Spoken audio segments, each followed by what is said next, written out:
Well, Australia will spend more than $350 billion on nuclear-powered subs under the AUKUS agreement. The eye-watering cost to taxpayers has many wondering, are they worth the price tag?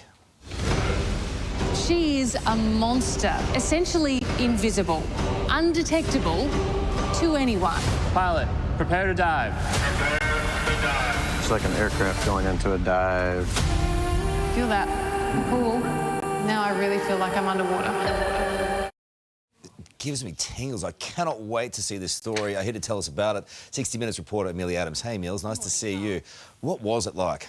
Extraordinary, Yeah. Honestly, overwhelming. The closer you get to it, I mean, it's huge, as you saw then, 8 million kilos of steel and, powered by a nuclear reactor. It's just an amazing, amazing piece of machinery.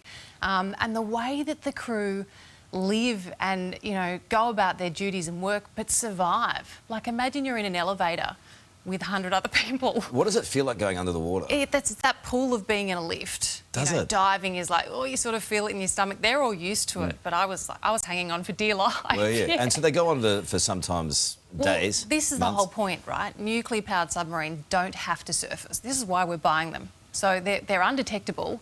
They don't have to come up unless they run out of food. So they can literally stay under there for months and months. Luckily, we didn't. Yeah, we have a timetable for when this is all going to... It's a rough timetable, a guesstimate. But they're obviously efficient at what they do. Does the timetable stack up after what you've seen? Look, they're extraordinary. There are, as you said, big questions, and I think viewers will hear from the Defence Minister, Richard Marles, on Sunday night answering some of those about the timeline. 2030 will be the first one that we purchase from the US. It's obviously a while away, and then we're building our own in the 2040s, 2050s, so you're getting into sort of decades, and the cost as well.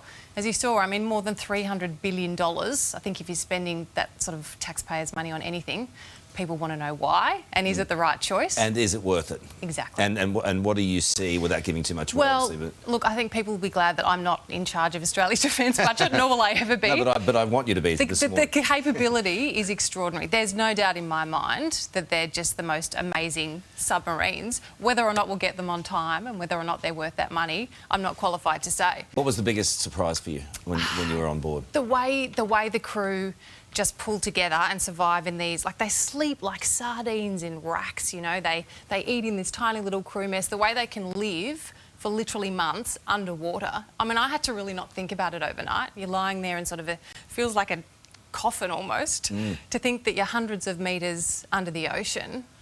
It's pretty phenomenal stuff. And, obviously Australian submariners and shipbuilders, we've got a huge task in training people up and getting our industrial base and our sailors ready for it. We've got to get busy. We do. All right, good stuff. This world exclusive will go to air at 8:30 p.m. on Channel 9 this Sunday night. Mills, great to see you. Thanks, Carl. Hey there, Today fans. Sarah and...